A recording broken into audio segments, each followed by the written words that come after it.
ودين الحق ليظهره على الدين كله ولو كره المشركون أشهد أن لا إله إلا الله وحده لا شريك له وأشهد أن محمدا عبده ورسوله الذي لا نبي بعده اللهم صل على محمد وعلى آل محمد كما صليت على إبراهيم وعلى آل إبراهيم وبارك على محمد وعلى آل محمد كما باركت على إبراهيم وعلى آل إبراهيم إنك حميد مجيد.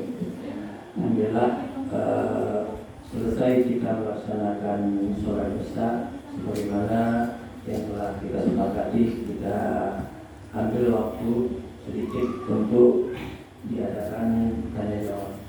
Ya, siapa yang mau bertanya silakan. Ya. Waalaikumsalam warahmatullahi wabarakatuh.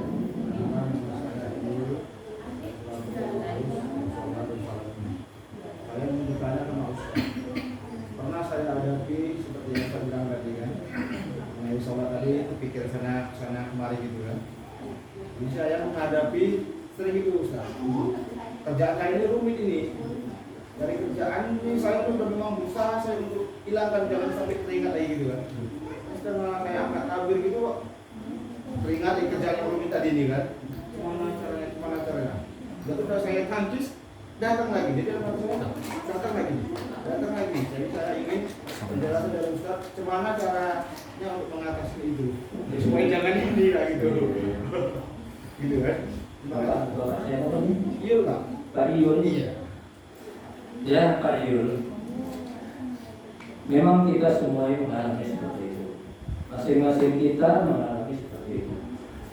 Sebelum sholat gak ingat apa-apa. Kalau teringat paling sedikit. Begitu Allah Akbar adil semuanya. Lantas bagaimana? Kita kan nggak mau dikatakan fawailul lil musallin alladzina hum an sholatihim sahun. Celaka orang yang sholat yang lalai dari sholatnya. Kita nggak mau dikatakan orang yang lalai, yang dikatakan Allah celaka. Lantas bagaimana? Kita terus berusaha untuk menepis. Begitu datang tepis, ingat bacaan sholat. Makanya kalau dapat bacaan sholat itu kita tahu. Itu salah satu untuk mengatasinya. Begitu kita baca Alhamdulillahirabbil alamin, sudah tahu kita segala puji bagi Allah terus sekali. Ar-Rahmanir Rahim, Maha Pengasih lagi Maha Penyayang. Maliki Yaumiddin, Raja pada hari pembalasan. Kita tahu arti apa yang kita baca. Itu salah satu untuk mengurangi hadirnya dunia di dalam sholat. Tapi kalau kita nggak tahu artinya, kita tepis pun nanti tidak artinya. Karena apa yang kita baca kita nggak tahu. Lantas kita belum tahu ini gimana caranya. Apakah kita nggak usah sholat dulu? Tetap sholat. Ada yang tepis. Kita berusaha mengetahui apa yang kita baca. Dan kita nomor satukan panggilan Allah. Itu penting ya. Dunia ini kecil kan. Bapak tahu berapa besarnya dunia ini dibandingkan dengan akhirat, kenikmatan akhirat yang akan disediakan oleh Allah Subhanahu wa taala. Kata Rasulullah, ya, supaya kita giat beribadah ya, supaya kita banyak menyediakan ya, mengumpulkan untuk bekal kita di akhirat. Kata Rasulullah, kamu celupkan jari kamu ke air laut. Dicelupkan jari ke air laut. Basah jari dia. Itulah kenikmatan dunia. Sementara air laut, samudra yang begitu luas, itulah kenikmatan di akhirat nanti yang akan disediakan oleh Allah Subhanahu wa taala kepada orang yang beriman kepada Allah Subhanahu wa taala, kepada orang yang dimasukkan surga Allah Subhanahu wa taala. Kecil. Jadi kalau kita udah tahu dunia itu kecil, insya Allah kita membantu kita tatkala kita sholat datang dunia sama kita. Kita akan pulang. Jadi ya tidak ada cara lain kecuali kita menepis. Datang kita tepis. Usaha kita cuma kita berusaha membaca apa yang kita baca, kita tahu artinya. Tidak ada cara lain. Kemudian kita berusaha juga mengutamakan untuk akhir. Jangan dunia kita utamakan, akhirat kita utamakan. Karena kehidupan yang sebenarnya nanti di akhir. Di dunia ini sementara. Ada penikmat di dunia ini, nikmat yang sementara. Nikmat yang sejati, yang abadi, selama-lamanya nanti di akhir. Kesenangan, keberhasilan, kemewahan itu nanti di akhir. Bukan di dunia, dunia sementara. Jadi itu harus ditanamkan dalam diri kita. Insya Allah kita akan mudah nanti pelan-pelan, ya, sehingga sholat kita itu penuh dengan kebersihan. Udah Pak Yul? Apakah itu masuk kayak dibandingkan orang yang lain? Kalau kita udah berusaha, datang dunia, datang pekerjaan di dalam sholat kita tepis, itu kita nggak masuk orang yang lain. Tapi kalau datang dia, kita biarkan, kita pikirkan, totok, assalamualaikum warahmatullahi wabarakatuh. Ini orang lain. Dibawakannya kerjaannya sepanjang sholat. Nggak ada usaha dia. Kalau kita udah berusaha menepisnya, datang lagi dia tidak tepis, datang lagi dia tanyakan, itu udah memang kemampuan kita seperti itu. Bukan kata Allah, la yukallifullahu nafsan illa wus'aha. Allah itu tidak membebankan seorang melainkan menurut kemampuan yang ada pada dirinya. Aman kan Pak? Ya. Ada lagi pertanyaan? Ustaz? Ya. Perkenalkan, nama saya Muhammad Irfan Ali. Saya tinggal di Serpong. Saya bekerja di pesantren Muhammadiyah. Saya guru. Jadi satu hari murid bertanya kepada saya. Dia bertanya, Ustaz, bagaimana status sholat kita yang pakaian yang kita pakai ini haram? Bukan kita yang mencari, tapi orang tua. Lalu kalau kita sudah mendapatkan harta yang haram ini, bagaimana cara menyucikannya? Yang pertama, Ustaz. Tak mungkin harta itu akan dibuang. Maksudnya gimana cara menyucikan harta tersebut? Saya bingung mau menjawabnya apa, tapi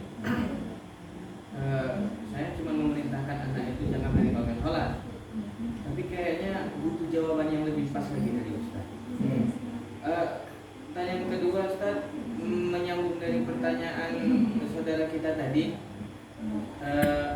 bagaimana kalau hal yang sudah kita lakukan di dalam sholat sudah maksimal kita tepis, lalu memang sepertinya lalai gitu, Ustaz. Boleh nggak sholat itu kita ulang lagi? Ya. Nah, demikian barakallahu fikum. Kemudian pertanyaan nomor 2 ya, yang mudah ya. Ya. Tadi sudah kita singgung, masing-masing kita mempunyai kemampuan yang berbeda-beda. Yang dituntut Allah itu usaha kita, bukan hasilnya. Usaha kita lah yang dituntut oleh Allah Subhanahu wa Ta'ala. Kalau kita sudah berusaha semaksimal mungkin untuk baik dalam sholat, itulah bisa yang kita lakukan. Allah tidak kenakan kita termasuk orang-orang yang lain. Tapi dia terus berusaha, dia terus berlatih. Nggak perlu dia ulang sholat, nggak perlu dia ulang sholat. Dia terus berusaha menepis ingatan-ingatan yang ada di dalam sholatnya, hayalan-hayalan yang ada di dalam sholatnya. Dia terus berusaha menepisnya. Jangan dia biarin. Kalau misalnya dia biarin, ya, disinilah dia terkena lalai dalam sholat. Tapi kalau udah berusaha, datang lagi dia berusaha lagi menepisnya, datang lagi berusaha mengingatnya sampai selesai sholat. Nggak perlu diulang sholatnya. Seperti itulah kemampuan pada hari itu yang dia miliki di dalam sholatnya. Jadi nggak perlu diulang. Kemudian bagaimana hukumnya kita memakai pakaian yang haram, didapat dengan cara yang haram? Bagaimana hukumnya? Mengenai hal ini, apakah dia mempunyai pakaian yang lain? Seandainya dia memiliki pakaian yang lain, dia ganti pakaiannya dengan pakaian yang dibeli dengan cara yang halal. Kenapa? Karena ada hadis Rasulullah SAW Di dalam hadis arba'in ada seorang yang dia mohon sama Allah, ya Rabbi, dia minta sama Allah, dia mohon sama Allah. Tetapi kata Rasulullah, makanannya terdiri ke makanan yang haram, minumannya haram, pakaiannya haram, dia dibesarkan dari yang haram. Bagaimana Allah mengabulkan doanya? Bagaimana Allah bisa mengabulkan apa yang dia inginkan, yang dia perlukan? Makanya yang haram itu dihindarkan. Kalau misalnya pakaian kita haram, ganti dengan yang lain. Oh, enggak ada Ustaz, pakaian satu-satunya. Kalau misalnya pakaian dia satu-satunya, dia berusaha mencari pakaian yang lain. Kalau enggak ada juga, dia pakai pakaian yang haram. Sah, ya, boleh dia, kan sah, boleh dia pakai. Karena yang lain sifatnya udah darurat. Lantas kalau dia pakai pakaian yang haram, dia nggak berusaha mencari yang halal, bagaimana Ustaz? Sholatnya sah, tapi dia berdosa dalam memakai pakaian yang haram. Karena kan di dalam sholat dia mohon sama Allah, dia banyak minta sama Allah, ya kan? Dikhawatirkan nanti mau permohonannya, keinginannya tidak dikabulkan oleh Allah Subhanahu wa Ta'ala. Kan? Pak Muhammad? Ya, ada pertanyaan lain? Mungkin kalau kita bertaubat, biasanya kita dahulu melakukan pekerjaan yang haram dan mendapatkan hasil yang haram, lalu kita mau bertaubat, apa yang akan kita lakukan dengan harta ini? Ya. Harta kita dulu kita dapati dengan cara yang haram. Kemudian kita tahu bahwasanya harta itu kotor bukannya. Selama ini dia tidak peduli harta itu mau kotor, mau haram, mau haram. Kemudian dia taubat. Sementara harta itu ada sama dia. Apa yang dia lakukan? Bagaimana hartanya? Apakah dia buang juga? Ya. Perlu digarisbawahi, harta itu didapat dengan cara nipu. Bisa dibilang seperti itu, pokoknya hasil haram. Ya. Kalau harta itu dia dapat dari hasil misalnya perampokan atau penipuan, dia berusaha mengembalikan harta itu. Harus dia kembalikan harta itu kepada pemiliknya. Kayak mana mau mengembalikannya orangnya, jadi kita nggak tahu dari mana. Apa yang harus dia lakukan? Dia harus berinfak, menginfakkan harta itu atas nama orang yang dia ambil hartanya atau orang yang dia tipu. Harta itu tetap di tangan dia, tapi dia berinfak atas nama orang yang dia tipu, dia ambil hartanya atas nama. Lebih bagus, ya. Banyak berlebih harta itu dikasihkannya atas nama orang itu daripada orang. Jadi seperti itu, dia harus berusaha supaya bersih hartanya. Jadi ya Allah alam ya kira-kira seperti itulah makasihnya. Kalau bukan hasil nipu, contohnya seperti narkoba di bandar. Lalu dia buka usaha, tapi usahanya ini bukan usaha yang haram, halal. Seperti rumah makan dan lain sebagainya. Apakah hasil rumah makan itu haram? Ya. Modalnya dari hasil narkoba, ya. Dari jual narkoba, kemudian dia tobat, dia buka rumah makan dia. Ya. Dia buka rumah makan. Ya.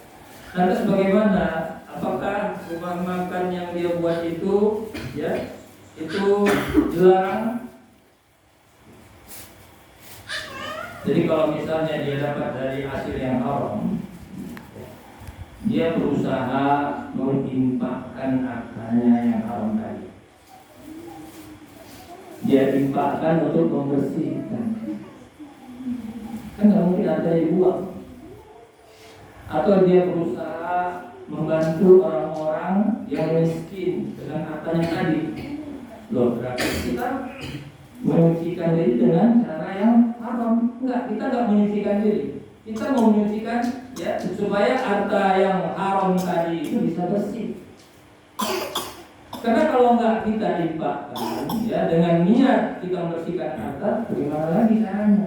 Nggak mungkin harta itu kita buang dan dia terus bertobat kepada Allah Subhanahu Wa Taala. Mudah-mudahan ya Allah mengampuni dosa masa lalunya, dan mudah-mudahan dengan cara banyak berinfak itu bisa membersihkan hartanya. Kan nggak ada cara lain kan? Sama halnya ada pertanyaan, dia dulu kerjanya merampok. Ya. Kemudian dia sholat. Apakah hasil rampokan ini dia kembalikan? Dia bilang iya kembalikan. Gak tahu orangnya. Saya bilang kemana uangnya ini? Ya. Hendaklah harta itu diinfakkan atas nama orang yang dia rampok. Kalau jual narkoba kan atas nama orang yang kita tipu ya kan? Terus bagaimana caranya? Banyak-banyak dia berbuat menginfakkan hartanya. Banyak-banyaklah dia menginfakkan hartanya, entah untuk madrasah, entah untuk fakir miskin, ya tujuannya untuk membersihkan hartanya. Dan dia banyak-banyak bertobat kepada Allah Subhanahu Wa Taala. Dan dia terus berusaha membersihkan hartanya. Ya, insya Allah dengan cara seperti itu, dengan usahanya Allah mengampunkan dosa-dosa masa lalunya. Karena tidak ada cara lain kan? Bagaimana lagi? Ada pertanyaan? Assalamualaikum Ustaz, nama saya Juli. Juli. Ya, saya mau tanya Ustaz mengenai kesulitan. Misal tadi Ustaz bilang masalah kedukun lah. Jadi kalau ada anggapan gini Ustaz, saya kan nggak minta sama dukun Ustaz.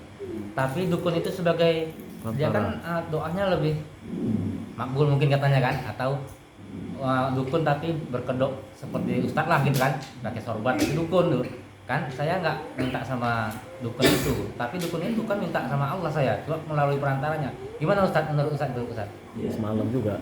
Rasulullah mengatakan kahina. Barang siapa mendatangi dukun, fasa'alahu an syai'in, maka dia menanyakan tentang sesuatu, fasaddaqahu, dia membenarkannya, lam tuqbal lahu salatun 40 yawma. Tidak diterima salatnya selama 40 hari. Dalam hadis lain, man hata kahina fasaddaqahu bima yaqul, barang siapa yang mendatangi dukun, maka dia menanyakannya tentang sesuatu. Faqad kafara bima unzila ala Muhammad sallallahu alaihi wasallam, maka dia telah kafir. Maka sungguh dia telah kafir dengan apa yang diturunkan Nabi Muhammad sallallahu alaihi wasallam. Jadi nggak boleh kita dekat-dekat sama dukun. Dukun kita nggak dekat sama dukun, tapi dukunnya yang dekat sama kita. Kalau misalnya dia dekat sama kita, jangan percaya cakapnya, ya, jangan percaya anjuran-anjurannya. Tapi katanya dia ustaz, bukan dukun. Kalau udah merasa tahu dia untuk masa yang akan datang, ketahuilah itu dia berkedok dukun, jadi berkedok ustaz, dia dukun itu. Waspada, jangan mau percaya. Karena yang mengetahui untuk masa yang akan datang itu cuma para nabi. Dukun nggak tahu. Kalaupun tahu, dia telah diberitahu oleh setan-setannya. Setannya itulah duta-dutanya yang menyampaikan kepada dukun. Jangan mau percaya. Tapi kok benar? Tapi kok benar? Walaupun benar, nggak boleh kita percaya. Karena kebenaran apa yang dikatakan dukun, ya, itu dia dapat dari jin, ya, dari setan, dari setan dari kalangan jin, ya, kebenaran yang dicampur dengan 100 kebohongan. Ada yang benar, tapi dicampur dengan 100 kebohongan. Nggak boleh kalau benar. Yang namanya dukun jangan kita percaya. Tapi sembuh, kan ada orang. Tapi sembuh, Ustaz, saya berobat sama dia, sembuh. Sementara berobat ke dokter nggak sembuh ya. Kayak mana itu Ustaz? Sembuh bukan menjadi ukuran. Sama dengan kita mencari nafkah. Kan dapatnya harta itu kan bukan menjadi ukuran. Lantas dapatnya harta kita katakan berarti dengan cara apapun boleh? Kan enggak. Bagaimana cara mendapatnya? Begitu juga kalau kita tobat. Memang sembuh, tapi bagaimana dia cara berobatnya? Karena cara berobat itu ada dua macam. Ada yang dengan cara yang halal, ada yang dengan cara yang haram. Sama halnya kita mencari rezeki. Ada dengan cara yang halal, ada dengan cara yang haram. Jadi nggak boleh. Jauh itu dukun. Dukun itu marak sekali di masyarakat kita sekarang. Kenapa? Karena orang sangat percaya dan bangga dengan pendapat dukun.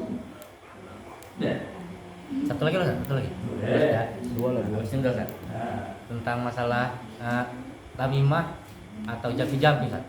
Tamimah ini yang dimaksud dengan tamimah ini atau apakah ayat-ayat Quran itu bukan termasuk misalnya ada ayat Quran kita taruh di dinding itu apakah termasuk tamimah Ustaz? Yang kedua jampi-jampi Ustaz, jampi-jampi yang bentuknya gimana Ustaz? Apakah baca Al-Quran itu termasuk jampi-jampi Ustaz? Nggak, Ya. Ustaz? Indah rukok. Sama ini. Ya, sesungguhnya jampi-jampian. Sama ini. Jimat. Rukok itu jamak dari ruqyah. Kalau mungkin si Muhammad tadi namanya. Muhammad kan? Ya, tentu si Muhammad tahu ya. Rukok itu jamak. Mufradnya ruqyah. Ya. Jadi ruqyah yang dibolehkan yaitu apabila kita ruqyah yang dibolehkan atau jampi-jampian yang dibolehkan apabila kita menggunakan ayat-ayat Allah. Ada syariat di dalam ruqyah. Kita gunakan ayat-ayat Allah, ya. Seperti surat Al-Fatihah, ya. Rasulullah pernah mengajarkan surat Al-Fatihah untuk mengantisipasi atau mengobati orang yang kena penyakit binatang yang berbisa. Boleh, ya, ruqyah dengan surah Al-Fatihah atau ayat-ayat yang lain seperti Qul-Huwallahu Ahad, boleh kita berobat dengan cara ruqyah. Tetapi kalau kita berobat dengan cara yang bukan dari Al-Quran, ya jampi-jampian yang bukan dari Al-Quran, bukan dari yang diajarkan oleh Rasulullah, ini syirik. Seperti, ya, dia mengucapkan kalimat jampi-jampian yang nggak ada artinya. Seperti kalau apa namanya yang bisa abrakadabra, salah kerja. Ya, kalau bahasa bilangnya tawalati tawalana. Jadi ada bahasa-bahasa yang nggak dimengerti atau bahasa-bahasa bukan dari Al-Quran. Ini nggak boleh. Syirik hukumnya. Ini dikatakan ya jampian yang tidak dibolehkan. Itu tadi kan? Udah jelas. Jimat. Tamimah. Ya. Apakah ayat Al-Quran kita taruhkan di biasa itu ya ayat kursi ditaruhkan di depan pintu? Apakah itu termasuk jampi-jampian? Itu nggak jampi-jampian namanya. Itu dikatakan tamimah. Jadi jimat dia. Dia tujukan ayat Al-Quran itu. Kalau dia tujukan ayat Al-Quran yang digantungnya di situ bisa mendatangkan manfaat, bisa menolak mudarat dengan cara digantungnya situ. Itu jadi jimat ya. Nggak boleh. Tapi kalau dia tujukan di situ, dia gantungkan situ untuk perhiasan, ya, untuk perhiasan Al-Quran ayat kursi ditaruh di belakang pintu, tujuannya bukan untuk jimat, bukan niatnya itu bukan untuk supaya mendatangkan manfaat, supaya bisa menolak, tujuannya bukan itu, tapi supaya indah, supaya keindahan. Apakah boleh? Nggak boleh, dosa. Al-Quran itu bukan untuk dipajang-pajang, bukan untuk tulisan-tulisan. Al-Quran itu gunanya untuk diamalkan. Bisa dibaca. Kalau misalnya Al-Quran ditaruh kita gantungkan, tujuannya untuk dihafal, nggak boleh. Ini yang boleh. Kita tulis papan tulis atau di mana ya, yang gampang melihatnya, kita tulis jadi cantik, ya. Tapi tujuannya untuk supaya kita hafal. Kan ada itu di masjid itu ya, mau masuk baca, ya. Kemudian mau keluar juga dibaca doanya. Kan ayat Al-Quran, hadis Rasulullah kan. Kalau itu boleh, tujuannya untuk supaya orang gampang melihat dan dihafalnya. Jadi tergantung tujuan kita apa. Kalau tujuannya dengan pajangan itu bisa mendatangkan manfaat, bisa menolak mudarat, itu syirik sama dengan talimbang. Tapi kalau tujuannya supaya untuk perhiasan saja, ini dosa, dilarang, tidak sampai syirik. Kalau tujuannya supaya gampang dilihat untuk dibaca dihafal, ini yang dibolehkan. Ini tergantung niatnya. Udah? Udah, Ustaz. Udah Juli tadi kan? Iya, Pak. Juli pas. Jumpa libas. Ada lagi pertanyaan? Ustaz, boleh lagi Ustaz? Boleh. Tadi catatan kalau saya nggak mampu nanya, ditunda ya jawabannya ya. Ini menarik Ustaz, mengenai tentang kesyirikan dukun Ustaz. Ini pengalaman pribadi ketika saya mengalami momen seperti kelahiran anak pertama. Oh, berarti anaknya udah berapa? Satu. Alhamdulillah. Karena bahasanya seperti anak pertama ya, dan anaknya lebih dari satu ya. Pokoknya memang satu juga. Jadi ketika anak pertama saya lahir, saya dianjurkan untuk melakukan sebuah amalan kepada Aryari atau Ya, hari-hari. nah, kita kan sudah sama-sama tahu bahwasanya itu adalah kesyirikan, seperti mengajak hari-hari itu ngomong, nanti diletakkan pelita atau lilin di kuburan hari-hari tersebut. Pertanyaan saya gini Ustaz, untuk menghindari konflik antara keluarga, saya bilang iya saja, tapi hati saya mengingkari. Ini gimana? Pelaksanaannya dibuang juga. Pelaksanaannya tidak kan? Nah, masalahnya kan tadi barang siapa yang mendatangi dukun lalu dia mempercayai atau mengiyakan perkataannya, sholatnya kan nggak diterima selama 40 hari. Apakah sholat saya nanti diterima juga gitu Ustaz? Jadi ya acara penguburan kalian itu acara dari agama Hindu.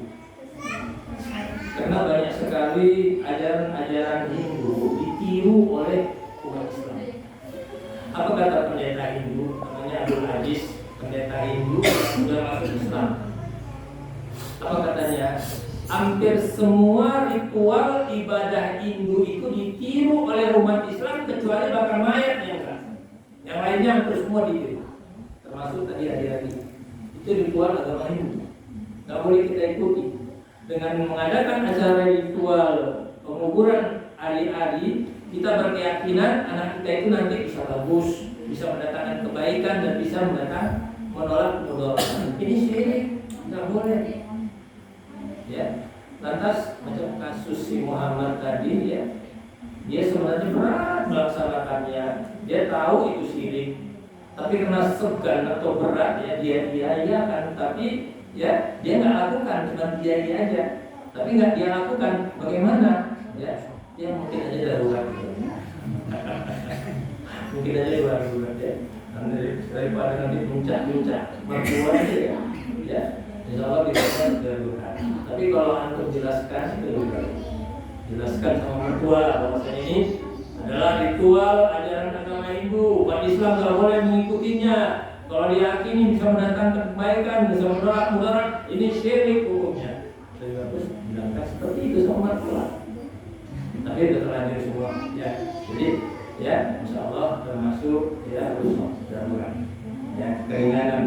Ya, jadi mungkin. Ya. Ada lagi pertanyaan? Nama saya Rudin. Udin. Ustaz. Oh, Udin ya.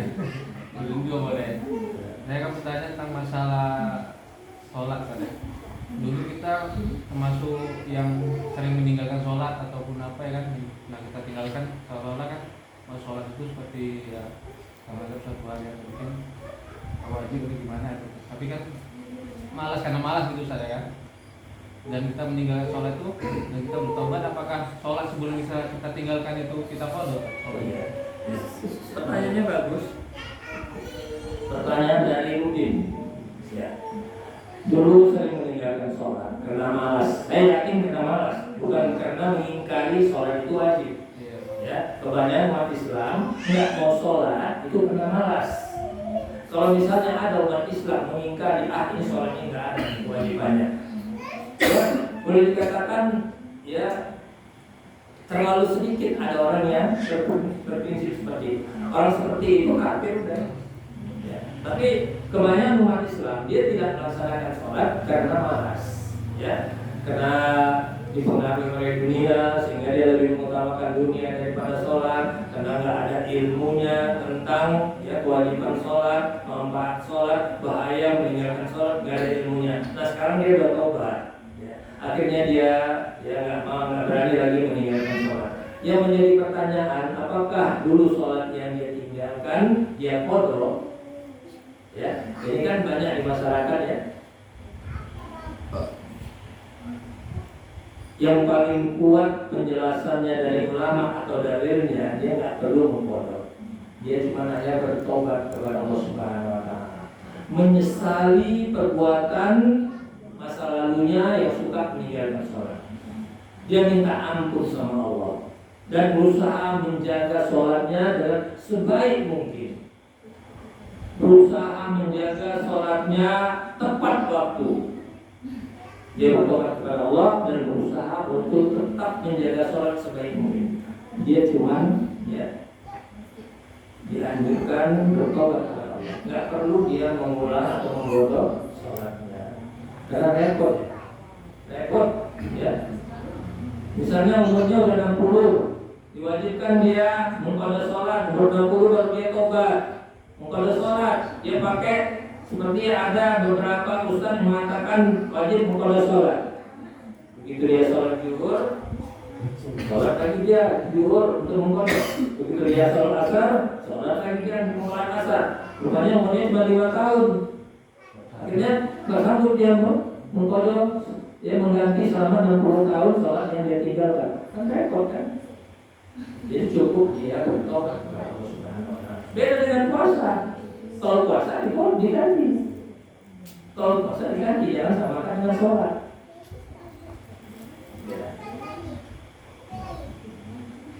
Jadi memang ada dua pendapat ulama.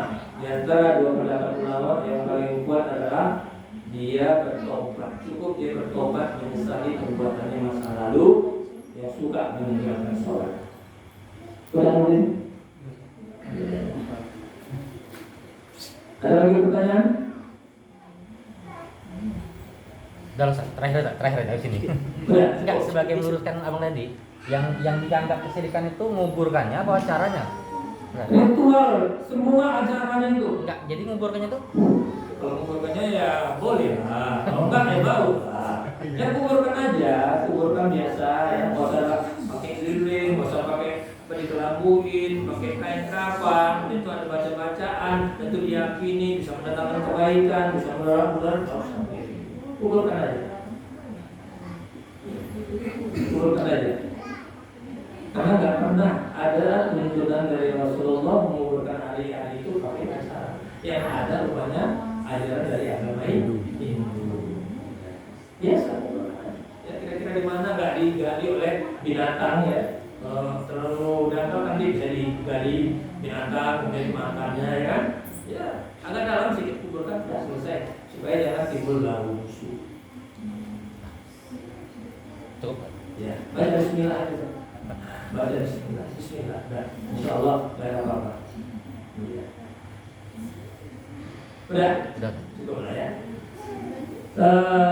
Demikianlah kajian kita atau tanya jawab kita pada malam hari ini ya. Mudah-mudahan pertemuan kita pada malam hari ini menambah perbendaharaan ilmu bagi kita sehingga semakin mudah kita untuk menjalankan peribadahan kita kepada Allah Subhanahu wa taala. Tahulah kita pelan-pelan mana yang dilarang oleh Allah Subhanahu wa taala. Tahulah kita mana yang diperintahkan oleh Allah Subhanahu wa taala. Jadi kita tetap berharap kepada Allah, semoga Allah Subhanahu wa taala menetapkan kita tetap bersemangat di dalam beribadah kepada Allah Subhanahu wa taala. Kita tutup dengan doa subhanakallahumma wa bihamdika asyhadu an la ilaha illa anta astaghfiruka wa atubu